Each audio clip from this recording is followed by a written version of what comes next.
చోక్ల తండలో 2వ ward municipality ఎన్నికలకు రాంబాబు అనే వ్యక్తిని మేము టికెట్ ఇద్దామని అనుకున్న క్షణంలో ఆర్టీఐ మాజీ కమిషనర్ శంకర్ నాయక్ మరి నాకు పరిచయస్తుడు, వారి బంధువు వారి బావమరిదిని పట్టుకొచ్చి వారితో పాటు ఒక 20-30 మంది మరి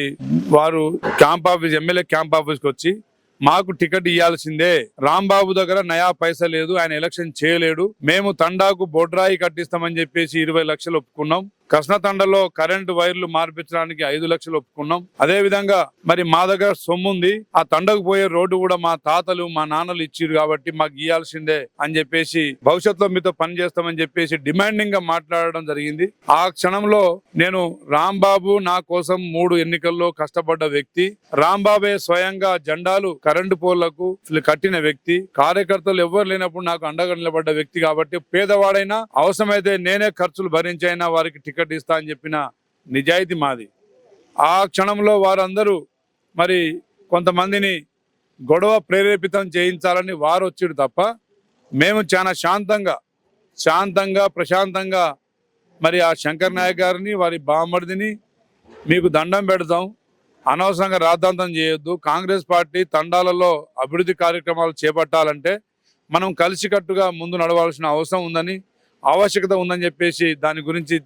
నేను ఎన్నోసార్లు వారితో చర్చించిన తర్వాత మరి చివరికి బీఫామ్ మరి రాంబాబుకి ఇచ్చినామని తెలిసి చోక్ల తండకు వెళ్ళే దారిలో దాదాపు 10 ఫీట్ల గోతి తవ్వి మరి ఆ తండకు వచ్చే మిషన్ భగీరథ పైపులను కూడా మరి పగులగొట్టి ఆ తండా వాసులను 2 రోజులు రాకపోకలు రానియకుండా భయభ్రాంతులకు గురి చేసిన వ్యక్తి మరి ఆ నరేష్ వారిని చట్టపరంగా మరి పోలీసులు మరి అదేవిధంగా